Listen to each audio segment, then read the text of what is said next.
Okay, my YouTube people. The next order of business for my 46 Knuckle is get the oil tank off. Since I had the motor rebuilt, you'd be a fool not to get your oil tank off, flush it real good, flush the lines real good. In order to get the oil tank off, I believe I have to remove the rear fender. I appreciate you watching, and don't forget to hit that like button right down below and subscribe while you're at it. Helps my channel and it doesn't cost you a thing. All right, here we go. I'll take the battery out first. This is a 6-volt battery. I have my generator rewired for 12 volts. These 6-volt batteries are getting hard to find and they're expensive, and I'm just tired of dealing with them.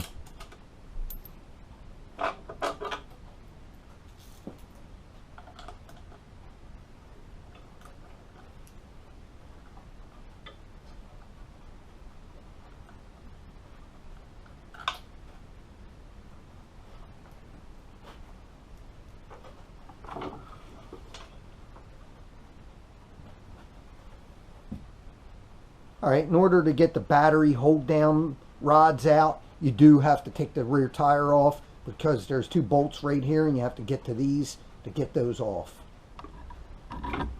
It also looks like I'll need to remove, this is when you have a 2-up seat, it gives it extra support for 2 people rather than just relying on the pogo.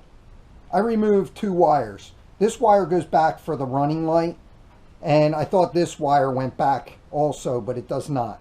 This wire here is for the battery. The brake light wire is here that goes all the way back and comes directly off the brake light switch.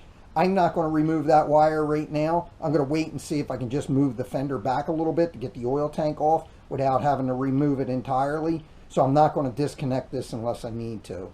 Next thing I'm going to do is remove the rear wheel. To get the rear wheel off, it's a 7/8 nut. And then this lock that stops the brake hub nut from turning. For the axle adjusters, you got to loosen the 9/16 jam nut and then back them off with a 7/16 wrench. Same thing on both sides, the 9/16.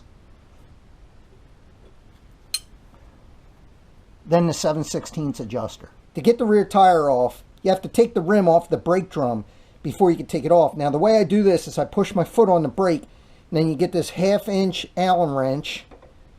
You sneak it right up through here, and then I put an adjustable wrench on it, and then give them a turn. You have to do all of them this way. And then off the lug nuts come. Now I'll do the rest of them off camera. Now that I have all the lug nuts out, I'm going to give the axle a tap. Anytime you're tapping on the axle, you want to try and use a soft mallet.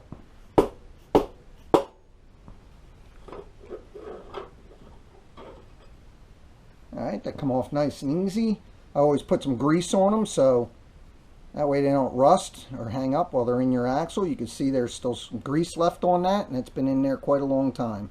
It's an 1 3/8 nut on the brake drum that gets it off. Now it wiggles a little bit. I'm going to take out this axle spacer over here.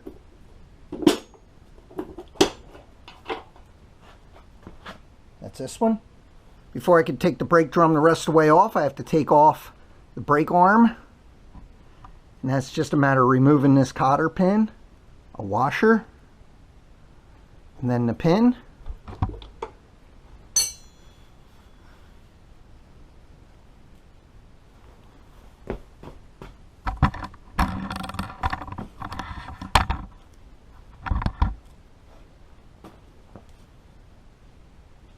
Now take the nut off the rest of the way and the spacer, and then in order to make this slipping off a little easier, I'm going to let the air out of the tire.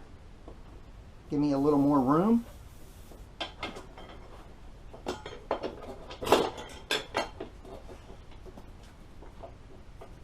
This is going to be another anticlimactic moment in the video.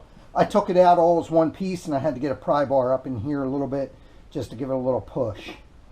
Now this does come off there, and for whatever reason I just couldn't make it happen.